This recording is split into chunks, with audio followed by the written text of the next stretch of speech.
Clear Obscure Expedition 33 is probably one of the most beloved games of all time.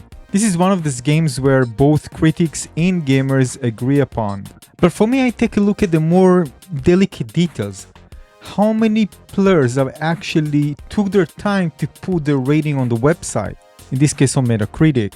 This is also one act that actually shows the love for the game, that people actually take their time to actually do that. Of course, when it's cross-platforms and it sells well, the numbers might be higher. But still, I think that's a good indication that people actually want to share sometimes it's their positive and sometimes it's their negative opinion about the game. This is the way to voice it up, and people do this on Metacritic. Sometimes they just review bomb it completely. Now, it's important to know that humans have negativity bias, meaning we tend to pay more attention and recall negative information more readily than positive information. This is, from what I read, an evolutionary trait that helped our ancestors identify threats. And this bias also extends to online behavior, where negative news and content often grab more attention. There's also, again, the reason why you read so many negative news. Because, again, several studies also found that negative news and articles are more likely to be shared on social media platforms like Facebook, for example, X and others, compared to positive news. So one study actually indicated the users are almost twice as likely to share negative news articles. Now, even more than that, when it comes to negative content, particularly content that evokes strong emotions like anger, anxiety, or outrage, tends to be shared more widely. There are also, of course, the psychological aspect of it, like attention grabbing and emotional connection, and people want to deflect the emotion, the negative feelings they're actually feeling inside, and they're feeling a strong urge to actually project it outside rather than holding it and internalizing it. Kind of a coping mechanism.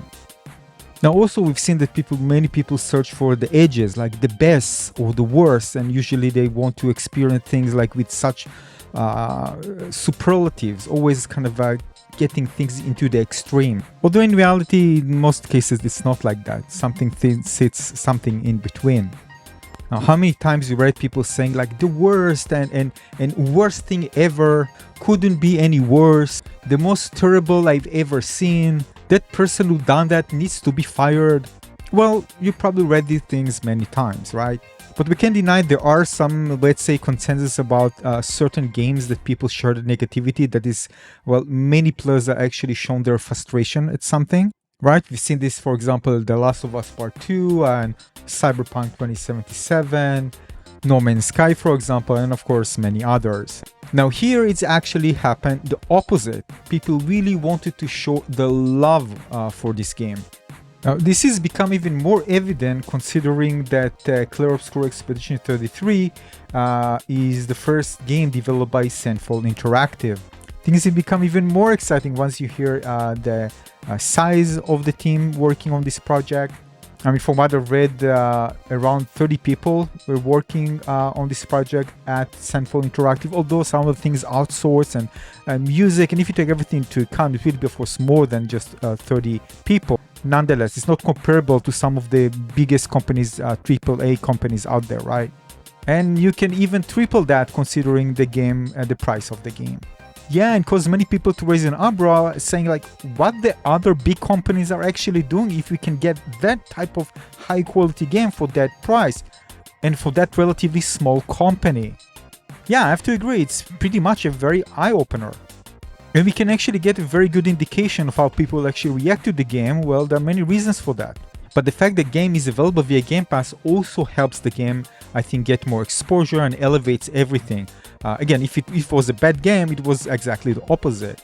But in this case, because the game was actually very good, it actually helped elevate everything, including, by the way, the number of users posting their opinion on Metacritic and other things that you kind of bubble up in certain places. And even if you look it on Steam, you can see it turn into overwhelming positive reviews.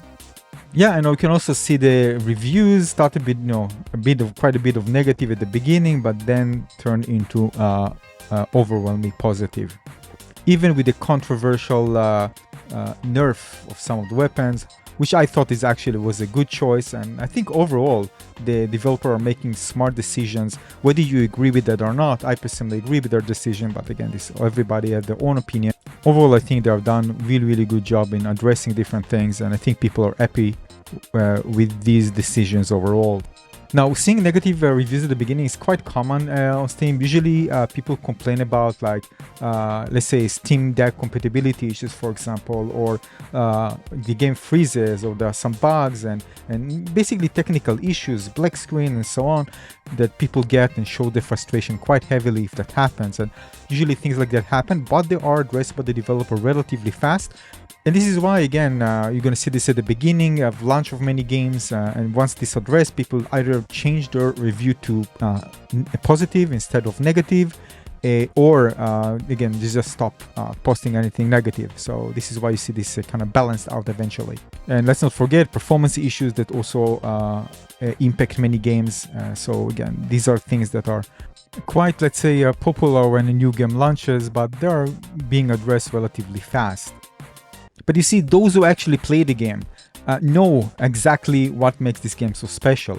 It's not like it doesn't have its caveats, for sure, but there are so many things done right in the game, including the gameplay, the unique hybrid combat with the proactive real-time parry and dodging and jumping, the crazy amount of build you create with all these pictures and luminas, the stunning visual, the amazing story, whether you agree it falls apart at the end or not, still the story is very captivating.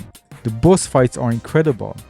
Even the timing, again, with the mechanics, the real-time mechanics, actually led to Soul Games veterans to actually give this game a try and showcase their skill in actually parrying and dodging some of the toughest bosses. Or maybe I should say one particular one. This was very hard. Simon, if you know what I mean. And the music, the entire score made particularly for this game. This is just something that people will talk for many years to come, and I'm pretty sure it will get recognized at the end of the year, for sure. I mean, there's no chance this will be ignored. One of the best original soundtracks for any game ever. And even some of the soundtrack are kind of a cryptic in a way, they don't resemble really like a regular spoken language inspired by French and Latin. But there's something really cool about that. It reminds you of, again, games from Software, a bit cryptic. Here it's kind of went into the original soundtrack as well. This way it sounds different and unfamiliar in a way, and that's just something exciting and beautiful about it. Again, part of it, it's not all the soundtracks, but part of them sound like that, and it's actually fascinating. These are exactly the moments where you see that the soundtrack itself transcends beyond the game itself. People listening to it on YouTube and other, just, because the music is just so beautiful. But no doubt that many of you agree that it amplifies the game completely. So yeah, this is a very rare moment where you see so many people share their positivity about the game. A game that achieved the highest user score ever on Metacritic with a rating of 9.7, even surpassing previous record holders like The Legend of Zelda or Ocarina of Time, Baldur's Gate 3, and The Last of Us. And this is based on more than 30k user reviews as of the time making this video.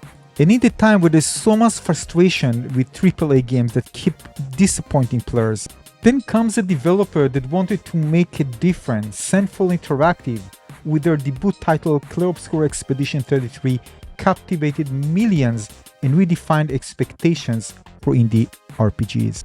Their commitment to crafting a unique and unforgettable experience shines through every pixel in the game, within the hearts of players worldwide. It truly shows their love for games and appreciation and respect for gamers.